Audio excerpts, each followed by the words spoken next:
Welcome aboard Beyond the Engine Room, a podcast produced by Rob Peterson, an ex-Marine fitter who tells us about his travels around the globe, some of the characters he met, the ports he saw, and even a glimpse inside the engine room. We're looking at his 1991 trip from San Francisco to Acapulco aboard the Sky Princess cruise liner.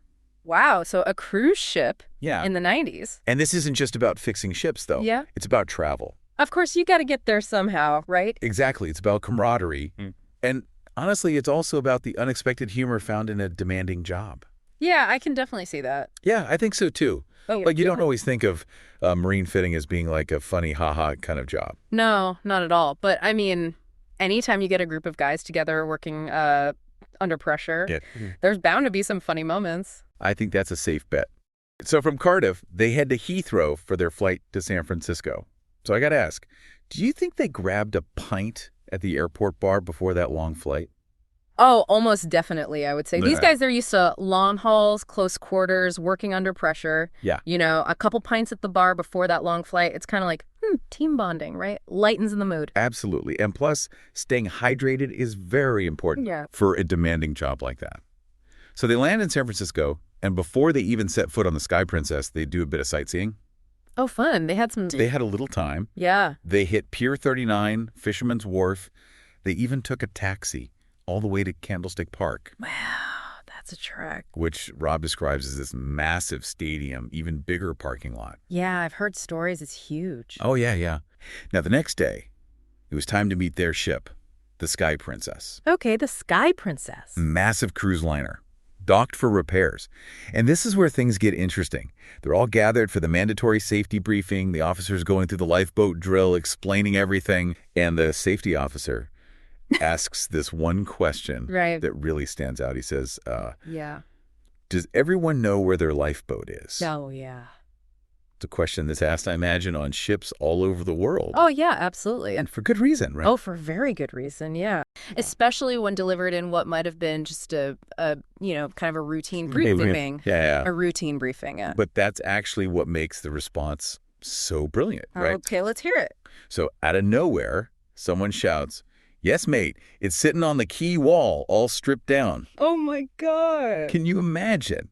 That is fantastic. Oh, wow. What a response. I mean, it's just so unexpected, and it just highlights, like, the absurdity of the whole situation. You've got this ship that's supposed to be, safe and seaworthy. Right, exactly. But their lifeboat, it's literally unusable. It's sitting on the dock. Oh, the irony. It's brilliant. And she was docked in San Francisco, which is a pretty cool place to be. Oh, yeah. But these guys are working really hard. I would imagine so. Really long hours. Yeah. 10, 12 hours a day. They don't really have a lot of time to go ashore. Oh, wow. And then same story in Mazatlán. They stop in Mazatlán. Right. And still no time for shore leave. Man. But this is where things start to get a little interesting. All right, I'm ready. So while they're in Mazatlán, Rob makes a bet with his friend Mark. And he bets him $20 that he can sneak away for a long lunch break. All right. And go to this bar called Senor Frog's. Interesting. Now, anybody who's ever been on a tight work schedule, it's pretty tough to sneak away for a 2 or 3 hour lunch. Yeah, it's a bold move. For Yeah. Sure. Yeah. But what Mark doesn't know is that What? Rob has a plan. Oh, he's got a plan. And it's not just about luck. Yeah.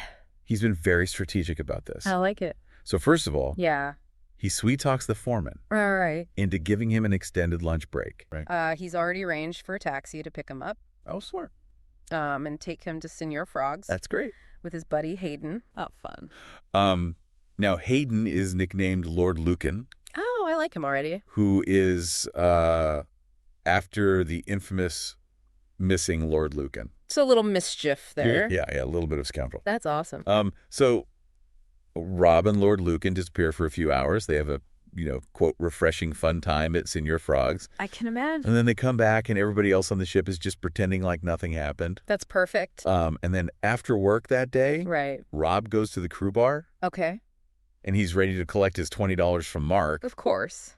But Mark is like, okay, well, you got to prove that you actually went to Senor Frog's. I mean, yeah, you got to have proof. So how do you prove that you went to a bar? Right. What do you do? do you have a blurry photo on your phone? Yeah. Or like a napkin with lipstick on it, or what, I'm trying to think. Like what would you do? Yeah.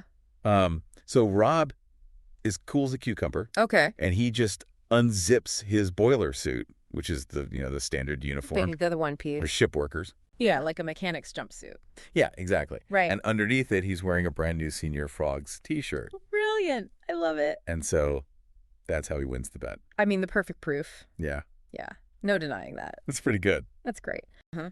And his account of this one party is, let's just say pretty wild. It paints a pretty vivid picture. Rob mentions that most of the Mexican crew members were waiters or stateroom attendants. Uh-huh. Rob says they decked out the aft deck in the colors of the Mexican flag. Nice.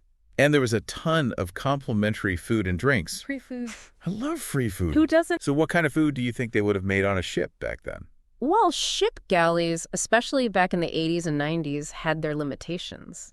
I can imagine. They had to be really resourceful and adapt traditional recipes to whatever they had on hand. Right. So they probably had staples like tortillas and beans, maybe some rice. That makes sense. So you could do tacos or enchiladas, maybe even a big pot of beans. I'd go for some tacos right now. Me too.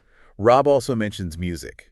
Of course. He calls it the usual type of Mexican music. Love that description. Now, no Mexican fiesta is complete without tequila. Right. And Rob really emphasizes how much the crew enjoyed their tequila. I bet. All in good spirits and camaraderie, of course. Well, tequila is super important in Mexican culture. It's not just a drink. It's a symbol of national pride. Rob has been sailing down the Mexican coast. Okay. On this Pinot Sky Princess. Mm-hmm. Stops in Vallarta, stops in Zihuatanejo. Nice. And, it's been all work and no play for him and the rest of the crew up to this point. But then finally, Acapulco. Okay. And this time it's not back to the grindstone.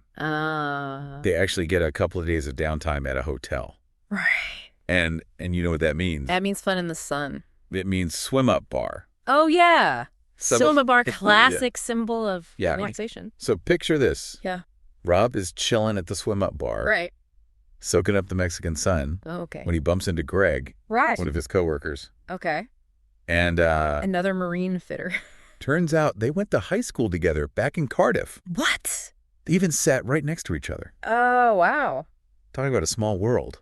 It really is a small world, isn't it? Yeah. It makes you think about all those chance encounters that you have throughout life and how those can kind of shake things in a way you wouldn't expect. Right. Interesting. So, as they're reminiscing about their school days, one particular memory pops up that still stings a bit. Yeah. Their English teacher, Nanny Newcomb. Nanny Newcomb. Now, she wasn't exactly their biggest fan. Sounds like a lovely lady. Yeah. She had a rather, let's say, pessimistic view of their potential. Right. I mean, she told them point blank. Oh, no. You two are a waste of time. Wow. And will never amount to anything. Ouch. Can you believe that? That's harsh. I mean. Yeah. What a thing to say to young people. I know. It's interesting, though, how often this kind of thing happens. Right. Like, you have these figures in your life sometimes. Yeah. Who maybe have low expectations or they just don't see your potential. Right. And it's almost like sometimes that can almost fuel you to prove them wrong. That's right. So in a way, it can be kind of a backhanded motivator. Yeah, almost like a, reverse psychology kind of. Yeah, exactly. Yeah. Push you to achieve more. And that's where the irony comes in. Oh. Right? Years later, here's Rob and Greg toasting their old teacher with beers in hand. Nice. Successful marine fitters. Good for them. Traveling the world. Yeah. Living a life she probably never imagined for them. It just goes to show you never know what people are capable of. He did mention that Acapulco felt more American than Mexican to him. Okay. But hey, when you're living the good life, who's complaining? No complaints there. Right. And it feels like this is just the tip of the iceberg for Rob's story.